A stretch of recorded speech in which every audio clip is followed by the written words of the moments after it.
Hi! எல்லாரும் வெளிய போறதால இன்னைக்கு லஞ்ச் பாக்ஸ்க்கு லீவு. லஞ்ச் பாக்ஸ் கட்டுற வேலை இல்ல. வீட்ல சாமி கும்பிடணும். சாமிக்கு படைக்கிறதுக்காக கொஞ்சமா பருப்பு பாயாசத்துக்கு பருப்பு ஊற வச்சிருக்கேன். நைட்டு சாதம் இருந்து இந்த மாரி தண்ணி ஊத்தி வச்சு காலையில எழுந்தோனே நல்லா உப்பு போட்டு கரைச்சு எல்லாரும் குடிச்சுருவோம்.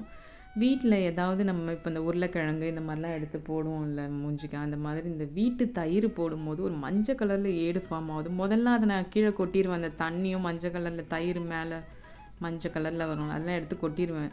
கொஞ்ச நாளா இப்போ போட்டா நல்லா சூப்பரா இருக்கு. எனக்கெல்லாம் ட்ரை ஃபேஸு. குளிச்சுட்டு வந்து ஃப்ரெஷ்ஷா இருக்கும். அது நான் எல்லா நாளும் போட மாட்டேன். இந்த தலை குளிக்கிற அன்னைக்கு மட்டும் தான். ஏன்னா இல்லைனா பால் ஸ்மெல் அடிக்கிற மாரி ஃப்ரெஷ்ஷாவே இருக்காது.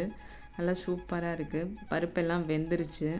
எங்க வீட்ல இந்த சேமியாவ கொஞ்சம் நெய்யில வறுத்து, கொஞ்சமா நெறையா இல்ல, கொஞ்சமா நெய்யில வறுத்து சேர்த்து இந்த பருப்பு பாயாசம் செய்யும்போது சூப்பரா இருக்கும். எல்லாரோட ஃபேவரைட் எங்க வீட்ல இந்த பருப்பு பாயாசம். பாயாசம் ஏதாவது ஃபெஸ்டிவல் டைம்னு வந்தா பாயாசம்னு சொன்னாலே பருப்பு பாயாசம் தான். தேங்காய் பால் நல்லா திக்கா எடுத்து லாஸ்ட்டா சேர்த்துக்குவேன். நான் வந்து இந்த தேங்காவ துருவி எல்லாம் சேர்க்க மாட்டேன். இந்த மாதிரி ஏலக்காய் போட்டு அரைச்சிட்டு, அதுலேருந்து கொஞ்சமா தேங்காவ நெய்யில வறுத்து அப்படியே சேர்த்துக்குவேன். துருவி சேர்க்கும்போது இது மாரி செய்யும்போது சூப்பரா இருக்கும். வேலையும் கொஞ்சம் ஈஸியா இருக்கும். சாமி கும்பிட்றதுக்கு எல்லாம் அப்படியே ரெடி பண்ணிக்கிட்டே இருந்தேன். நல்லா வெல்லம்லாம் திக்காயிடுச்சு. தண்ணியா எடுத்து வெல்ல பாகு ஊத்துனா பாயாசம் நல்லாவே இருக்க மாட்டேங்குதுங்க. இந்த மாரி திக்கா கொஞ்சம் எடுத்து ஊத்துனா தான் பாயாசம் நல்லா சூப்பரா இருக்கு.